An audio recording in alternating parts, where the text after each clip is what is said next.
भक्तों, आज हम आपको एक कथा सुनाने जा रहे हैं जिसे सुनने मात्र से आपके जीवन में सुख, संपत्ति और धन की वर्षा होगी। तो चलिए कथा प्रारंभ करते हैं। प्रिय भक्तों, एक बार माता पार्वती ने भगवान शिव से कहा, प्रभु, मैं देख रही हूँ कि कुछ स्त्रियां शादी के तुरंत बाद विधवा हो रही है। आखिर ऐसा क्यों हो रहा है? मुझे लगता है यह न्याय नहीं है। तब भगवान शिव ने पूछा, आखिर तुम जानना क्या चाहती हो? माता पार्वती ने उत्तर दिया, प्रभु, मेरे पास 2 प्रश्न हैं जो मुझे विचलित कर रहे हैं। आप उनके उत्तर देकर मुझे संतुष्ट करने की कृपा करें। तब भगवान शिव ने कहा, ठीक है, तुम मुझे अपने प्रश्न बताओ। मैं उनके उत्तर देकर तुम्हें पूरी तरह संतुष्ट करने का प्रयास करूंगा। भगवान शंकर ने कहा, प्रथम प्रश्न क्या है? तब माता पार्वती ने कहा, मेरा प्रथम प्रश्न है कि कौन सी स्त्री ससुराल जाने के तुरंत बाद ही विधवा हो जाती है? और मेरा दूसरा प्रश्न है, कोई भी स्त्री अपने धर्म की रक्षा कैसे कर सकती है? भक्तों, अगर आप कथा को सुन रहे हैं तो इसे पूरा सुनिए। इस कथा को बीच में आधा अधूरा छोड़कर जाने की गलती मत कीजिएगा, क्योंकि इस पवित्र कथा को पूरा सुनने से मनचाहे फल की प्राप्ति होगी। इसीलिए इस कथा को पूरा सुने। आप शिव भक्त हैं तो भगवान भोलेनाथ का अनादर न करें। भगवान शिव कहते हैं, हे पार्वती, मैं तुम्हें तुम्हारे दोनों प्रश्नों के उत्तर एक छोटी सी कहानी के माध्यम से दूंगा, मगर मेरी एक शर्त है। मैं जब तक तुम्हें कहानी सुनाऊं, तुम उस कहानी को पूरे दिल से और पूरा सुनोगे, क्योंकि आधी अधूरी कहानी सुनने से आधा अधूरा ही ज्ञान प्राप्त होता है, जो जीवन में कभी काम नहीं होता। इसीलिए कहानी शुरू करने से पहले मेरा आपसे निवेदन है कि कहानी सुनाने में अगर आप हमारी कहानी में खो जाए तो उससे पहले आप अगर हमारे चैनल को सब्सक्राइब नहीं किए हैं तो उसे सब्सक्राइब करें और बेल आइकन भी दबाएं, जिससे कि आगे की कहानियों के नोटिफिकेशन आपके पास आसानी से पहुंच सके। भगवान शिव कहते हैं, है पार्वती, अब मैं तुम्हें बताता हूं कौन सी स्त्री ससुराल जाते ही कुछ दिनों में विधवा हो जाती है। सुनो, यह कहानी एक ऐसे लड़के की कहानी है जो पूर्व जन्म में फौजी था। उसके माता पिता नहीं थे, वह एक अनाथ था। उसकी शादी भी नहीं हुई थी, इसीलिए उसके कोई संतान भी नहीं थी और न ही उसके पास कोई भाई बहन थे। वह एक फौजी था और जो कुछ भी कमाता था वह अपनी सेना में जमा कर देता था। एक दिन एक आदमी उस फौजी से मिलने आया। वह व्यक्ति सेना के लिए खाने पीने का सामान लेकर आया करता था। भगवान शिव कहते हैं, है पार्वती, पहले वह व्यक्ति उसे सैनिक से दोस्ती करता है। जब उनके रिश्ते मजबूत हो जाते हैं तो वह व्यक्ति एक दिन उस सैनिक से कहता है, अगर तुम अपना पैसा बढ़ाना चाहते हो तो वह पैसा मुझे दे दो, मैं उसे व्यापार में लगा दूंगा और जब भी तुम मुझसे मांगोगे तो मैं ब्याज के साथ तुम्हें पैसा लौटा दूंगा। भगवान शिव कहते हैं, इस तरह सैनिक ने पैसा उस व्यक्ति को दे दिया और उस व्यक्ति ने उस पैसे को अपने व्यापार में लगा दिया। व्यापार में सफलता होने लगी और व्यापार में वृद्धि भी होने लगी और वह आदमी एक बड़ा सेठ बन गया। बीच में सैनिक ने कई बार उससे अपना पैसा मांगा, लेकिन वह हर बार टाल देता था। फिर कुछ ही दिनों में लड़ाई शुरू हो गई। वह सैनिक एक घोड़ी पर चढ़कर लड़ाई करने के लिए जाता है। वह उस घोड़े पर बहुत विश्वास करता था, लेकिन वह घोड़ी उसे ऐन मौके पर धोखा दे देती है और उसे मौत के मुंह में धकेल कर चली जाती है। वह उसे दुश्मनों के बीच गिरा देती है और वहां से भाग जाती है।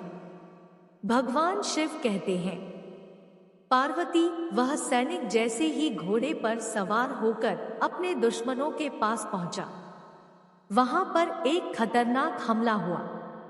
दुश्मनों ने उस फौजी पर हमला बोल दिया और उसकी जान जाने के बाद दुश्मनों ने उस घोड़ी को भी पकड़ लिया और मार डाला।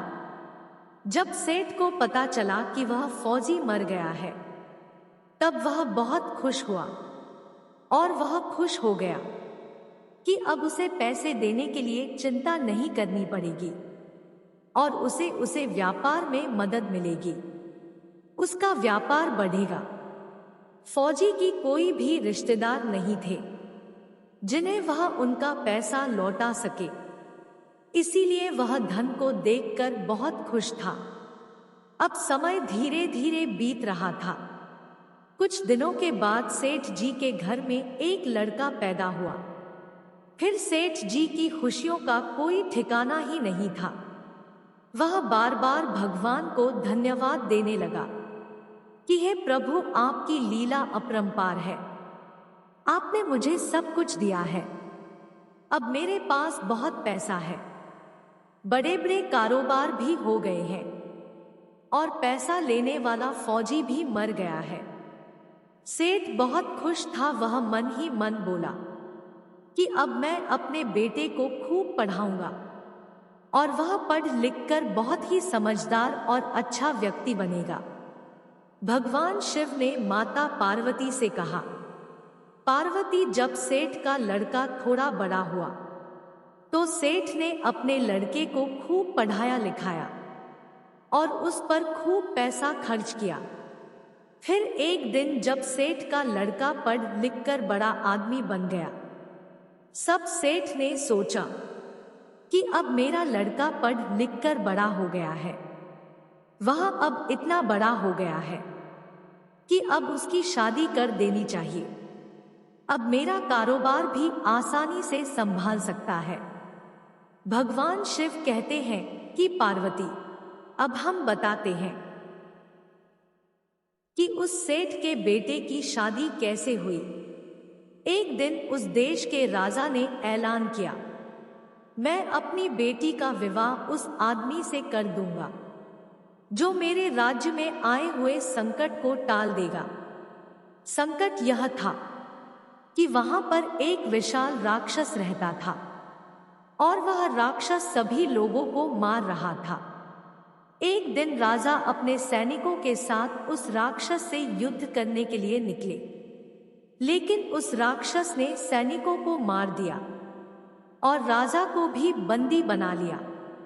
तब भगवान शिव माता पार्वती से कहते हैं, है पार्वती, जब राक्षस ने राजा को बंदी बना लिया तो रानी बहुत दुखी हो गई और वह राक्षस से अपने पति को छोड़ने के लिए विनती करने लगी। रानी को देखकर राक्षस को उस पर दया आ गई। तब उसने रानी से कहा, यदि रोज एक मनुष्य मेरी गुफा में आकर मेरा भोजन बनेगा तो मैं राजा को छोड़ दूंगा। तब राजा और रानी ने राक्षस की इस बात को स्वीकार कर लिया और उसी दिन से रोज एक आदमी गुफा में जाने लगा जिसको वह राक्षस भोजन के रूप में खा जाता था।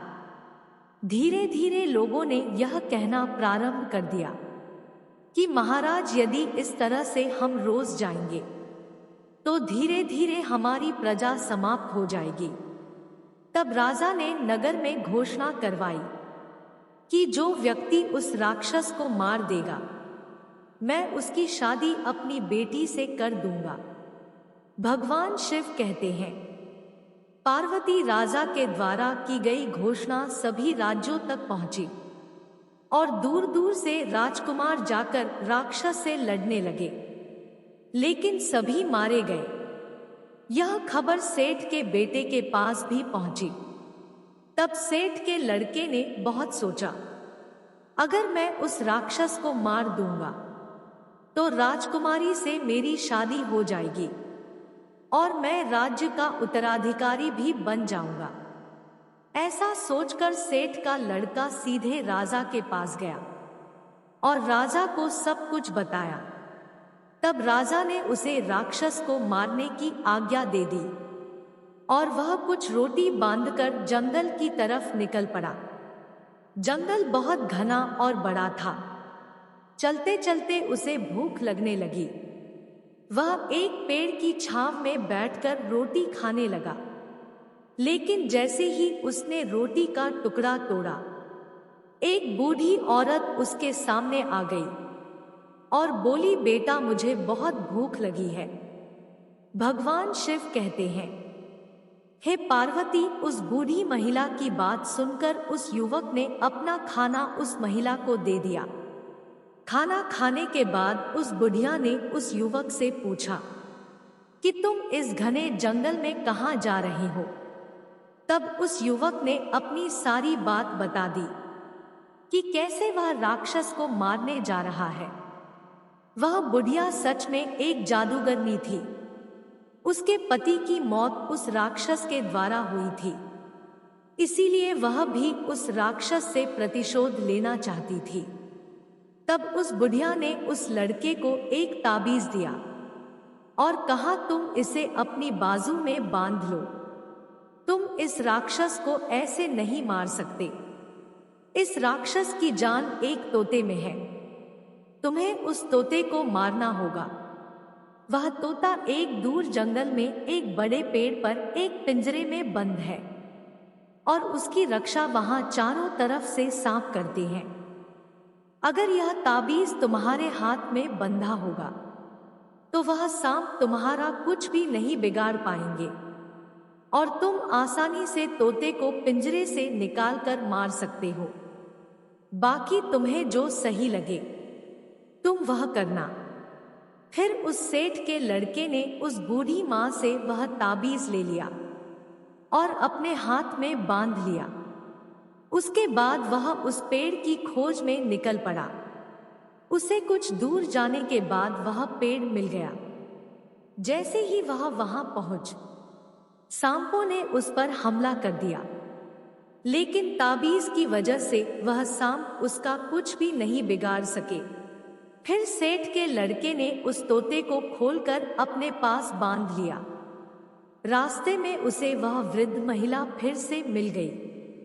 तब उसने कहा, बेटा उस राक्षस की जान इस तोते में है। तुम जैसे ही इस तोते की गर्दन तोड़ोगे, वैसे ही उस राक्षस की गर्दन भी टूट जाएगी। इसीलिए अब तुम तोते को लेकर सीधे राक्षस के पास जाओ। अब सेठ का लड़का उस तोते को लेकर रक्षा की गुफा के पास गया और राक्षस को ललकारने लगा। यह देखकर राक्षस को बहुत गुस्सा आया और वह उस लड़के को मारने के लिए दौड़ा। जैसे ही वह राक्षस उस लड़के के पास आया, उस लड़के ने उस तोते की एक टांग तोड़ दी, जिससे राक्षस की एक टांग टूट गई। फिर भी वह राक्षस उस लड़के की तरफ आगे बढ़ने लगा। तब उस लड़के ने उस तोते की दूसरी टांग भी तोड़ दी, जिससे उस राक्षस की भी दूसरी टांग टूट गई। लेकिन वह राक्षस फिर भी घिसकते हुए उस लड़के के पास आ रहा था। तब उस लड़के ने तोते की गर्दन तोड़ दी, जिससे राक्षस की गर्दन भी टूट गई और तुरंत ही उसकी मृत्यु हो गई। जब राजा को यह खबर मिली तो राजा बहुत खुश हुआ और उसने अपने वादे के मुताबिक अपनी लड़की का विवाह उस लड़के के साथ कर दिया और उसे अपने राज्य का उत्तराधिकारी भी बना दिया। अब भगवान शिव माता पार्वती से कहते हैं, हे पार्वती, इस प्रकार उस लड़के की शादी उस राजा की लड़की के साथ हो जाती है। अब यह कहानी आगे बढ़ती है। सेठ का लड़का शादी करके अपनी पत्नी को अपने साथ घर ले आता है और सेठ की खुशी का कोई ठिकाना नहीं रहता। वह सोचता है कि अब मेरी बहू आ गई है और मेरा बेटा मेरा सारा कारोबार संभालेगा। अब मुझे चिंता करने की कोई बात नहीं है। वह ऐसा सोच ही रहा था कि अचानक से सेठ के लड़के की तबीयत खराब हो जाती है। सेठ दौड़ा दौड़ा वैद्य के पास जाता है और उसका इलाज करता है, लेकिन कोई भी असर नहीं होता। सेठ अपने लड़के के लिए पैसा खर्च करने में कोई भी कसर नहीं छोड़ता, लेकिन बीमारी बढ़ती ही जा रही थी। सेठ ने कुछ ही दिनों में अपना सारा पैसा लड़के पर खर्च कर दिया, लेकिन वह लड़का ठीक नहीं हुआ। अब सेठ के पास केवल 2 आने बचे थे। वेद ने भी यह कह दिया था कि इस लड़के की बीमारी ऐसी है कि इसका कोई इलाज नहीं है। कुछ ही दिनों में इसकी मृत्यु हो जाएगी। सेठ बहुत दुखी हुआ। ऐसा कहकर वह चले गए। तभी एक आदमी सेठ के पास आया और बोला, सेठ एक काम करो, पास के ही गांव में एक संत रहते हैं। वह 2 आने की एक पुड़िया देते हैं। उस पुड़िया को खाने से कोई कितना भी बीमार व्यक्ति हो वह सही हो जाता है। तुम जल्दी से जाओ और वह पुड़िया ले आओ। यह बात सुनकर सेठ दौड़ा दौड़ा दूसरे गांव में उस वेद के पास जाता है और 2 आने की पुड़िया खरीद कर ले आता है। लेकिन उस पुड़िया को खाने के तुरंत बाद सेठ का लड़का मर जाता है। भगवान शिव बोलते हैं, जब सेठ के बेटे की मौत हो जाती है तो सेठ और उसकी पत्नी बहुत दुखी हो जाते हैं और सेठ की बहू, जो कि राजा की बेटी थी, वह भी विधवा हो जाती है। अब सेठ सेठानी बहुत रो रहे हैं, उनकी बहू भी रो रही है और गांव वाले भी बहुत दुखी है। इसी दरमियान भगवान विष्णु एक संत का रूप धारण करते हैं और सेठ के पास आकर उससे पूछते हैं कि तुम क्यों रो रहे हो। तब सेठ बोलता है, मेरा जवान लड़का मर गया है, मैं रो नहीं तो क्या करूं। तब वह संत बोलते हैं कि तुम तब तो नहीं रोए थे जब वह मरा था। सेठ सोचने लगा कि संत किसकी बात कर रहे हैं। उसने पूछा, महाराज आप किसकी बात कर रहे हैं। तब वह संत बोले कि मैं उस फौजी की बात कर रहा हूं जिसका तुमने पैसा लिया था। उसके मरने पर तो तुम बहुत खुश थे। तब सेठ को सब याद आ गया। उसने कहा, हाँ, उसके मरने पर मैं खुश था। संत फिर बोले, जब तुम्हारे घर पुत्र हुआ तब भी तुम खुश थे। तब वह सेठ बोला कि महाराज, अगर किसी के घर पुत्र रत्न होगा तो वह खुश क्यों नहीं होगा। मेरे को पुत्र रत्न की प्राप्ति हुई थी, तो इससे ज्यादा खुशी की बात तो मेरे लिए और क्या हो सकती थी। इसीलिए मैं बहुत खुश था। तब वह संत बोले, जब तुम्हारे बेटे की शादी हुई तुम तब भी खुश थे। अब सेठ थोड़ा चिड़चिड़ा गया। बोला, महाराज आप कैसी बात कर रहे हैं। कोई भी अपने बेटे की शादी में खुश ही होगा। उस संत ने फिर कहा, तो एक बात बताओ, जब तुम इतनी बार खुश हुए तो एक बार दुखी होने पर इतना क्यों रो रहे हो। तुम अब इतनी सी बात पर दुखी क्यों हो रहे हो, क्यों रो रहे हो। तब वह सेठ बोला, महाराज यह इतनी सी बात है, मेरा जवान लड़का मर गया। मेरा बुढ़ापे का सहारा मेरा एक ही बेटा था, वह मर गया। अब मैं क्या करूं। इससे बड़ा दुख तो मेरे लिए कोई हो ही नहीं सकता। तभी वह सेठ उन संत से बोला कि लेकिन आप यह सब कैसे जानते हैं। भगवान शंकर माता पार्वती से कहते हैं। पार्वती तब विष्णु भगवान ने उस सेठ को जवाब दिया, सेठ तुम्हारा बेटा वही फौजी था जो मर गया था, जिसका पैसा तुमने लिया था। उस फौजी ने तुमसे कितनी बार अपना पैसा मांगा, पर तुमने हर बार टाल दिया। अब वह तुम्हारा बेटा बनकर अपना पैसा वसूल करने आया था। जब उसने अपने हिस्से का सारा पैसा ले लिया, तब वह इस दुनिया को छोड़कर चला गया। तब संत ने सेठ से कहा, सेठ, यह सब कर्मों का लेन देन है।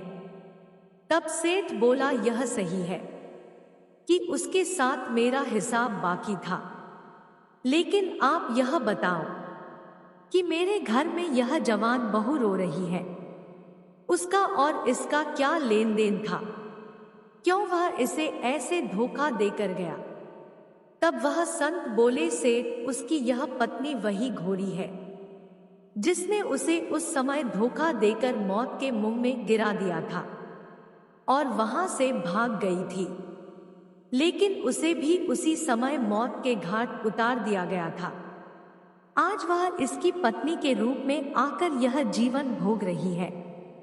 इसने उसे जवानी में धोखा दिया था, इसीलिए इसका पति भी उसे जवानी में ही विधवा बनाकर गया है। अब भगवान शिव माता पार्वती से कहते हैं, है पार्वती, तुम्हारा पहला सवाल था कि क्यों कोई स्त्री शादी के तुरंत बाद विधवा हो जाती है। तो सुनो, मनुष्य को अपने कर्मों का फल उसी निश्चित समय में मिलता है जिस समय में उसे सताया जाता है। अगर किसी को बचपन में दुख देते हैं तो उसका फल भी अगले बचपन में मिलता है। किसी को जवानी में सताते हैं तो उसका फल अगले जन्म में जवानी में मिलता है। अर्थात जिस उम्र में किसी को सताने या उपकार करते हैं, उसी उम्र में अगले जन्म में फल मिलता है। अब भगवान शिव ने पार्वती से कहा, तुम्हारा दूसरा प्रश्न यह है कि कोई महिला अपने धर्म की रक्षा कैसे कर सकती है। तो समझ लो, हर महिला के पास 4 पति होते हैं। विवाह के समय पहले पति का अधिकार चंद्रमा को सौंप जाता है, फिर विश्वास को दिया जाता है। तीसरे नंबर पर कन्या का अधिकार अग्नि को सौंप जाता है।